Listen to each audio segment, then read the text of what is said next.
Hello, this is Peter with another video. So today I'm showing you this avocado tree which I've decided to plant in the ground. I actually planted it yesterday. I'm filming this on Tuesday the 27th of August. It's been a very wet day today, as you can see. Just breaking the rain at the moment. So yeah, this avocado is one of the plants for presents avocados that I bought. I've got two of them. And they were meant to be grafted trees, but they're not. They're just seed-grown avocados. So the benefit of this one, and the reason I planted it, is because the leaves have a very strong licorice scent when you crush them.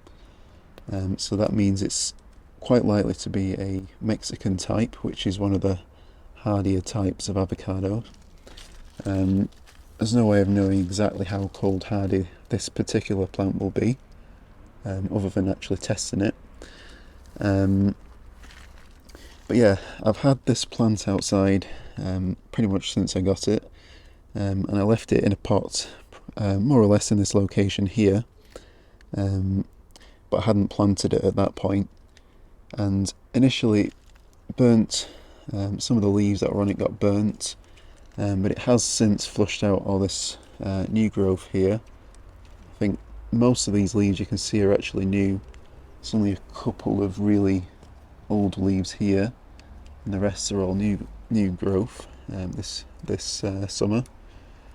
I'm comparing that to the one I've got in the greenhouse, which I got at the same time, which has barely grown at all. But I think that's because it just keeps drying out too much in the greenhouse, in the pot. I probably need to get that repotted, to be honest. Yeah, you can see it's trying to push out some new growth, which is getting eaten by something as well. But yeah, going back to the planting I did yesterday.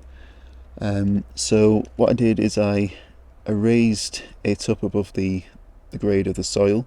It's hard to tell, but this is raised up around here on a mound. I planted half the root ball above the surface of the soil, and then I put a load of it's a loam based mix, compost mix, which I use for all my plants, and it does seem to be quite good.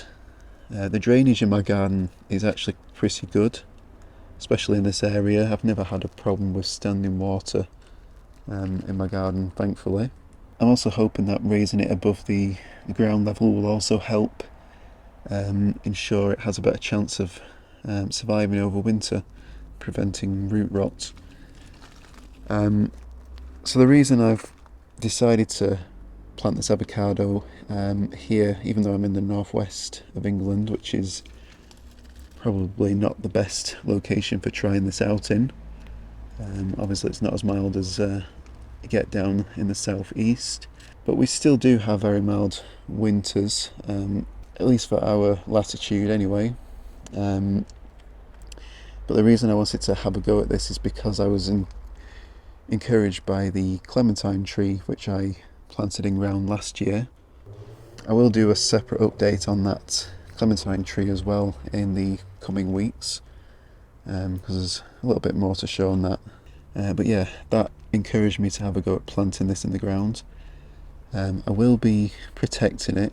I'm not going to just leave it unprotected in the first couple of years. It's going to get at least similar to what I gave it last year, which will be putting some kind of wooden frame or supports around it and then putting some frost cloth over the top, and probably also providing some source of heat. That's yet to be determined. Probably lights, the incandescent lights which I use on the clementine trees, something similar to that. But there are other options I could look at. But I'll only use some form of heating when absolutely necessary, when frost is likely. Other than that, I'll be left to the elements. But yeah, I'm hoping this will do okay in this location. I might eventually graft onto it as well. I've got a Fuerte avocado which I could graft a scion onto this. Also the Julienne avocado I could also graft on in the future as well. But yeah, for now I'll just leave this as it is and let it get established on its own, at least for a year or so. So yeah, I just thought that would be interesting to feature this avocado tree, and I'll definitely keep everyone updated on how it gets on here over the winter and into the following year. It's just starting to rain, so I'll have to end this now. So I thought it was also worth mentioning I decided to plant it here against this brick wall, because it did seem to keep the clementine a little bit warmer in this area. Frost doesn't seem to go right up to the wall when we do get frost, so I think it does offer at least another couple of degrees of protection. I'll probably get a min-max thermometer set up at some point over the next few months, so I can record the temperatures over winter, see what protection we do get without any heating even, so just on its own near this wall. So yeah, if you enjoyed this video, don't forget to like, subscribe and hit the notification bell, and I'll be sure to keep you all up to date on how this gets on. So thank you all for watching, and I'll see you next time.